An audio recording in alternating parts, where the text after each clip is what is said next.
Assalamualaikum warahmatullahi wabarakatuh. Para sahabat, selamat berjumpa lagi dengan saya Arif Rahman Hakim atau yang akrab dipanggil oleh teman-teman ARH Kidal di channel YouTube Bumi Sani Permai atau BSP Top. Channel ini adalah milik saya. BSP adalah nama komplek perumahan saya. Jadi memang saya tinggal di perumahan BSP Desa Setiamekar, Kecamatan Tambun Selatan, Kabupaten Bekasi, Jawa Barat. Saya ingin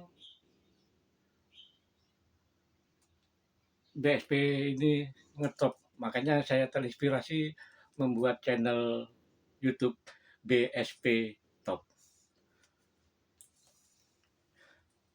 Semoga kita semua dalam keadaan sehat, bahagia, dimudahkan memperoleh rezeki yang halal dan senantiasa dalam lindungan Allah. Amin. Saya sedang pegang bat pingpong dan bola, tapi saya hari ini nggak latihan tenis meja atau pingpong, namun saya akan bercerita tentang pingpong. Para sahabat, saya lahir dalam kondisi fisik normal pada tahun 1965.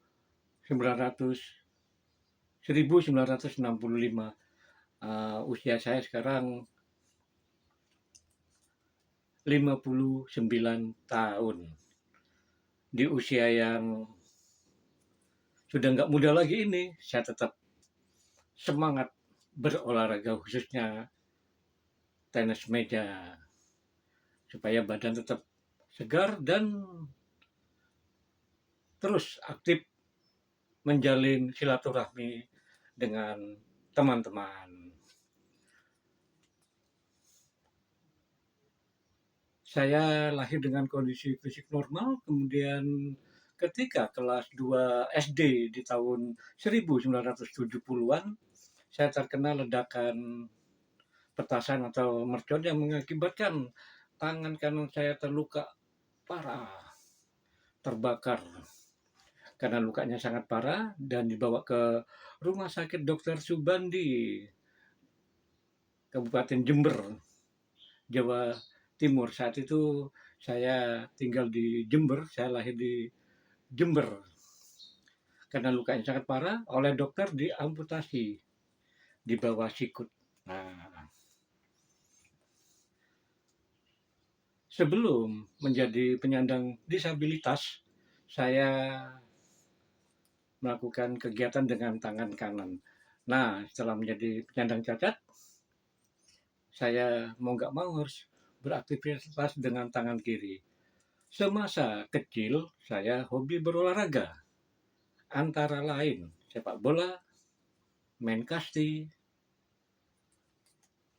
bulu tangkis atau badminton, dan pingpong. Untuk pingpong, saya baru senang ketika kelas 5 SD. Latihan dengan teman-teman di sekolah maupun di kampung. Main pingpong ini ternyata nggak gampang, beda sama bulu tangkis. Kalau bulu tangkis, kok dilempar, turunnya kan agak lambat, gampang dipukul. Sedangkan tenis meja, ini susah. Bola dilempar gini mau servis, kadangkala bolanya nggak kena, atau batnya terlepas. Begitu pula, mau servis dua-duanya lepas, tangan dan bat dan bola. Dulu waktu kecil, karena kesulitan saya melakukan servis, lawan main saya suruh servis, saya yang mukul. Lama-lama ditegur oleh Pak Guru dan bapak-bapak di kampung, belajar pasti bisa. Jangan mengandalkan servis dari teman, nanti kapan bisanya. Dari situ saya mulai intens latihan. Wow, waktu pertama kali bisa melakukan servis, senang. Terus saya bermain tenis meja dan mengikuti turnamen. Mulai hobi ikut turnamen sejak SMP. Dan seperti saya bilang, saya masih aktif bermain tenis meja bukan hanya latihan tapi juga turnamen. Saya ngikutin turnamen di daerah saya, Bekasi, juga di Jakarta, Bogor, Bandung,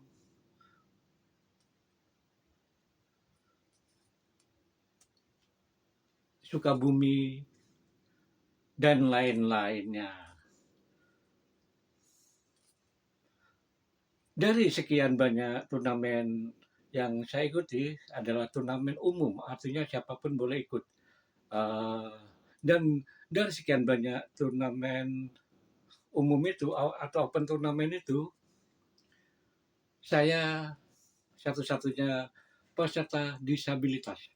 Saya senang dalam kompetisi itu karena lawan-lawan saya nggak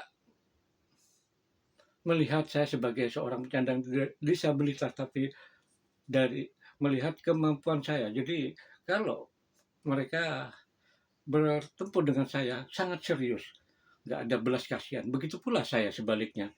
Siapapun lawan saya hadapi.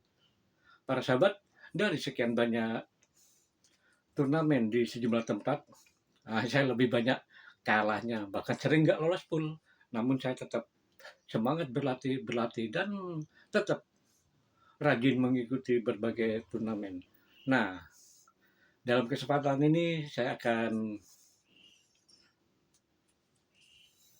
ngomongin soal turnamen tenis meja Pak Timpong Cup bulan November 2024 di Gedung Serbaguna atau GSG Duku Jamrut, Kota Bekasi. Para sahabat, saya pertama kali ikut turnamen Pahlimpong ini tahun 2018. Terus setiap ada turnamen yang diselenggarakan oleh PTM Pahlimpong Cup itu, saya nggak pernah absen. Tapi saya jujur harus mengakui, saya nggak pernah menang. Gedung GSG, markas PTM Pahlimpong ini, salah satu tempat yang belum berhasil saya taklukkan. Sejak saya ikut 2018 hingga November kemarin, saya nggak berhasil menjadi juara. Sementara di tempat-tempat lain, khususnya di Bekasi, hampir semua tempat penyelenggaraan turnamen tenis meja berhasil saya taklukkan. Turnamen tenis meja single Pahlimpong Cup November 2024 itu khusus untuk divisi 8, 9, 10. Pada awalnya untuk divisi 7, 8, 9, 10. Namun karena peserta divisi 7 kurang, akhirnya ditiadakan. Yang ada adalah divisi 8, 9, 10. Saya mendaftar dan ditempatkan oleh panitia di divisi 8. Kalau ngelihat daftar pemain yang di divisi 8, wow, banyak loh pemain bintang, pemain hebat yang turun divisinya. Seharusnya mereka ada di divisi 7, ikut main di divisi 8. Ya udahlah, karena itu sudah keputusan panitia, saya ikuti aja. Turnamen digelar pada tanggal 16-17 November. Saya request di hari Minggu, yaitu 17 November. Kompetisi di Pak Timpong Cup ini luar biasa, dan untuk yang kesekian kalinya saya menelan kekalahan, saya nggak lolos pool. Di pool itu ada 3 pemain, hanya satu yang lolos pool. Saya berhasil mengalahkan Pak Didik, pemain tuan rumah, kemudian saya kalah melawan Hafid, dan Hafid berhasil menaklukkan Didik. Dengan demikian yang lolos pool adalah Didik.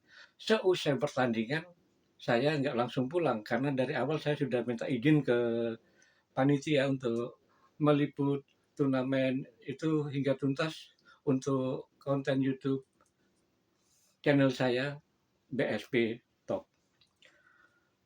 Di sela-sela turnamen, saya ngobrol dengan pemain divisi 10, yaitu Haki. Haki ini tinggal di Depok, dan saya pernah meliput waktu dia menjadi juara 2 turnamen di Bekasi. Dia bertanya kepada saya, Pak RH main di divisi berapa? Saya bilang saya bermain di divisi 8. Gimana hasilnya? Nggak lolos pool. Dia lantas ceplas-ceplos bilang begini, seharusnya Pak RH masuk divisi 10 karena penyandang disabilitas. Saya cuma nyengir, nggak ngasih merespon. Ada seorang teman yang kebetulan mendengar obrolan kami. Teman itu saya nggak perlu sebutkan namanya, dia termasuk dalam jajaran kepanitiaan. Pak Hera nggak layak di 9 atau 10, bukan masalah disabilitas, tapi soal kemampuan. Ya udah, dalam hati saya pertanyaan itu udah dijawab oleh teman.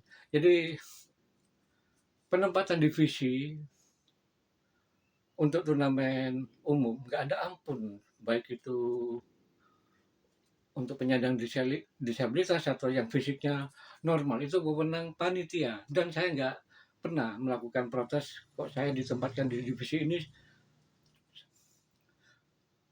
Kalau saya amatin memang banyak pemain-pemain bagus yang nggak pernah saya kalahkan masuk di divisi 8, dan tidak sedikit pula pemain-pemain yang jarang saya kalahkan main di divisi di bawah saya 9. Ya itu sekali lagi itu wewenang panitia. Jadi penempatan divisi itu hak prerogatif panitia. Jadi nggak ada kaitannya sama uh, atlet disabilitas seperti saya. Justru saya merasa tertantang ditempatkan di divisi tertinggi di turnamen itu untuk bertempur melawan para pemain-pemain yang hebat. Untuk teman-teman sesama atlet disabilitas, terus semangat berlatih, berlatih, dan berlatih. Percayalah, nanti akan memetik hasil yang memuaskan. Terima kasih kepada para sahabat yang meluangkan waktu nonton video ini hingga tuntas. Wassalamualaikum warahmatullahi wabarakatuh.